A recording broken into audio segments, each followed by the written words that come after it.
Hello guys, welcome back. So ఈరోజు మనం మాట్లాడేది ఎస్ఆర్హెచ్ వర్సెస్ ఎల్ఎల్జీ మ్యాచ్లో అయితే మజా వచ్చిండే. మ్యాచ్లో లొల్లి కూడా అయింది ఈరోజు. అభిషేక్ శర్మకి ఇంకా దిగ్వేష్ రాఠీకి మాట్లాడదాం దాని గురించి కూడా. ఇంకా మ్యాచ్ స్టార్టింగ్ నుంచి చూసుకుంటే ఫస్ట్ బ్యాటింగ్ ఎల్ఎల్జీది ఉండే. ఇద్దరు ఓపెనర్స్ జబర్దస్త్ స్టార్ట్ చేసిండ్రు ఈరోజు. అటు మాక్రమ్ అయినా మళ్ళీ మిచిల్ మార్ష్ అయినా ఇద్దరు కన్సిస్టెన్సీగా పర్ఫామ్ చేసిండ్రు ఇయర్. అలానే పూరన్ కూడా. ఓవరాల్గా ఈరోజు బ్యాటింగ్ కూడా వీళ్ళు ముగ్గురే ఆడినరు. పైన వాళ్ళిద్దరు 60+, మళ్ళీ పూరన్ వచ్చి 45 రన్స్. ఇంకా వేరే వాళ్ళందరూ సింగిల్ డిజిట్ స్కోర్. ఒక్క బ్యాట్స్మెన్ కూడా నిలబడలేడు.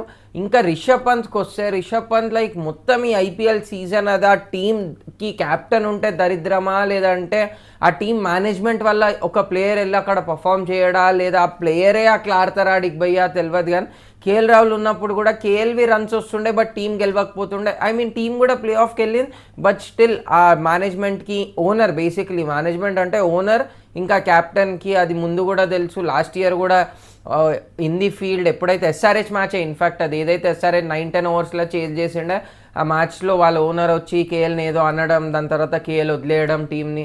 సో ఇప్పుడు కూడా రిషబ్ పంత్తో అట్లనే అవుతుంది.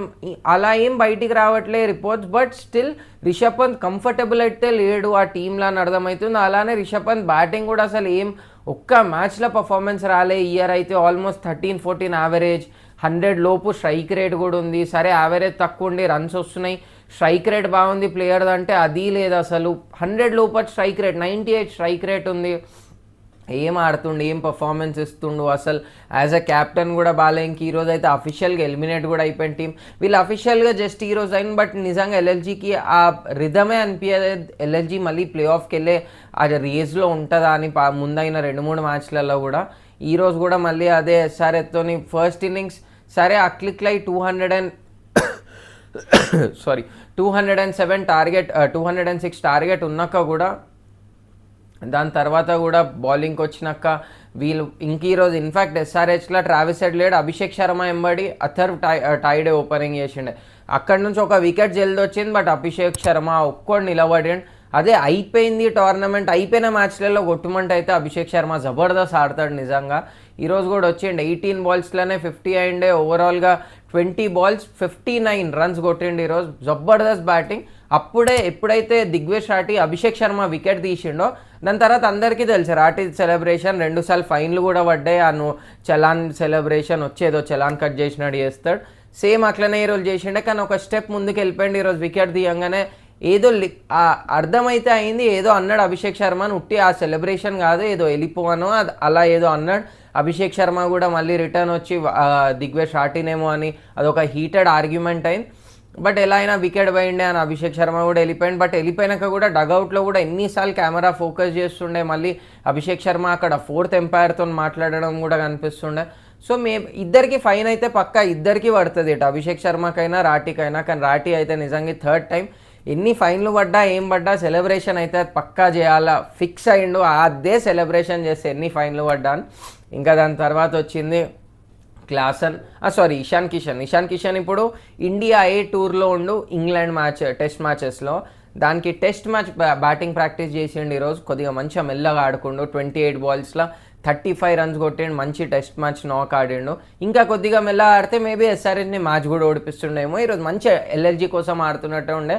ఇషాన్ కిషన్ కూడా అసలు నిజంగా ఒక టైంలో ఇషాన్ కిషన్ ఇంకా నెక్స్ట్ ఇండియాకి wicket keeper batsman Ishan Kishan అన్నట్టుండే. ఇప్పుడు ఇషాన్ కిషన్ ఉన్న స్టేజ్ చూసుకుంటే, ఇషాన్ కిషన్ T20లో అయితే లైక్ అసలు ఆ కాన్ఫిడెన్స్ లేదు ప్లేయర్కి, రన్స్ రావట్లేవు. యాజ్ అ కీపర్ కూడా ఈరోజు కీపింగ్ చేసి అన్నీ మిస్ చేసాయి. క్యాచ్లు వదిలేస్తాడు, down the leg side ball వదిలేస్తాడు. ఆ కీపింగ్ కూడా అర్థం కాదు, బ్యాటింగ్ అర్థం కాదు. ఒక్క సెంచరీ కొట్టిండు మొత్తం ఐపీఎల్లో. దాని తర్వాత రన్లు లేవేమి. ఇండియా ఏ టూర్లో అసలు తీసుకునేందుకు ఆ టెస్ట్, ఎందుకంటే డొమెస్టిక్లో కూడా ఇషాన్ కిషన్ రంజీలో కూడా పర్ఫార్మెన్స్ లేకుండే. సరే అక్కడ నుంచి టెస్ట్ మ్యాచ్ ఫార్మాట్, అది test match format 4-day cricket, అక్కడ నుంచి పర్ఫార్మెన్స్ చూసి టెస్ట్ క్రికెట్లో తీసుకున్నంటే అది లేదు. అసలు టీంలు ఎందుకు ఉండో తెలియదు. చలో ఉండు, గాడ్ నోస్ ఎందుకు ఉండో. కానీ ఇంకా దాని తర్వాత వచ్చింది క్లాసన్ మంచిగా ఆడిండు ఈరోజు. బట్ ఎప్పుడు ఈరోజు కూడా మొత్తం మ్యాచ్ అయిపోయింది, ఆ టైంలో అవుట్ అయిపోయి వెళ్ళిపోతారు. అరే మ్యాచ్ ఫినిష్ చేయొచ్చు కదా క్లాసన్ బై, అంతసేపు ఆడిను. 28 బాల్స్ 47 రన్స్ కొట్టినావు, మ్యాచ్ ఖతం చేసేద్దుండే. నీ చేయిలతో నువ్వే మ్యాచ్ నాట్అవుట్ ఉండి ఖతం చేసి వేద్దుండే. నాకు ఎప్పుడు అదే కన్సర్న్ ఉంటుంది, అరే లాస్ట్ వరకు ఉంటాడు అవుట్ అయిపోతాడు, ఆ మ్యాచ్ గెలిపియాడు ఒక్కడు అంటే నిలబడి గెలిపియాడు నాట్అవుట్ ఉండి. సగం మ్యాచ్లు అయితే ఓడిపోతారు క్లాస్ అని ఆడినాయి, లేక ఇట్లా ఏదైనా గెలిచిందంటే అందులో కూడా అవుట్ అయిపోయి వెళ్ళిపోతాడు. ఇంకా దాని తర్వాత కమెండు మెండిస్ మంచిగా ఆడండి ఈ ఇయర్. మొన్న వచ్చినాయి కొన్ని ఛాన్సెస్, బట్ స్టిల్ ఆ కొన్ని ఛాన్సెస్ యాజ్ అ బ్యాట్స్మెన్ అయితే వండర్ఫుల్ పర్ఫార్మెన్స్. ఎందుకంటే ఎస్ఆర్హెచ్ బ్యాటింగ్లోనే ఈ ఇయర్ ప్రాబ్లం ఉండే, బౌలర్స్ బ్యాటింగ్ బౌలింగ్ మొత్తమే ప్రాబ్లం ఉండే, కానీ అట్లీస్ట్ ఆ బ్యాటింగ్లో ఒక ప్లేయర్, ఎందుకంటే నితీష్ రెడ్డి ఆడే ప్లేస్లో కమెండు మెండిస్ అట్లీస్ట్ అక్కడ పర్ఫామ్ చేస్తుండే ఒక్కొక్క స్టెప్ కిందికి వస్తే. మెండిస్ కూడా 21 balls 32 runs. నితీష్ రెడ్డిది కూడా ఇంకా కిందికి వెళ్ళిపోయింది బ్యాటింగ్ ఆర్డర్లో, లాస్ట్ 2 matches కింద ఆడుతుండు బ్యాటింగ్తో, కాన్ఫిడెన్స్ లేదు.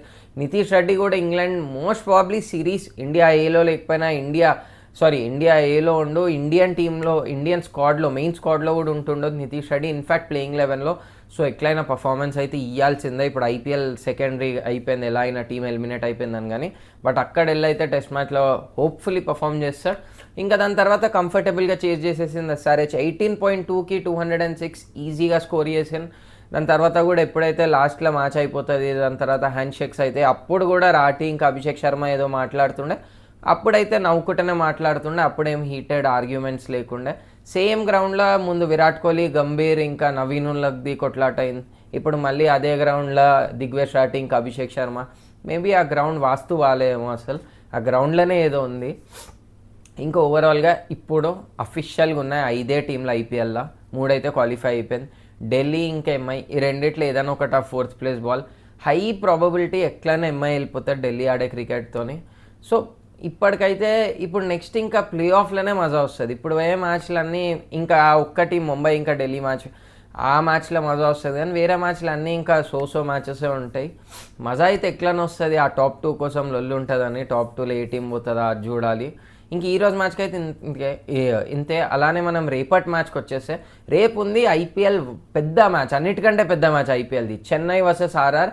దీనికంటే పెద్ద మ్యాచ్ లేదు ఇయర్. 2 టీమ్స్ కొట్లాడుతున్నాయి లాస్ట్ పొజిషన్ ఏ టీం ఉంటుందని. చెన్నై కూడా అట్లనే ఆడుతుంది, ఆర్ఆర్ కూడా అట్లనే ఆడుతుంది. బట్ స్టిల్ నా ప్రెడిక్షన్ అయితే చెన్నై అట్లీస్ట్ అన్ని రికార్డ్స్ బ్రేక్ చేసింది ఇయర్, ఆ ఒక్క రికార్డ్ చేయదేమో, లాస్ట్ పొజిషన్ కానీ 9th ప్లేస్లో ఫినిష్ చేస్తారేమో చెన్నై.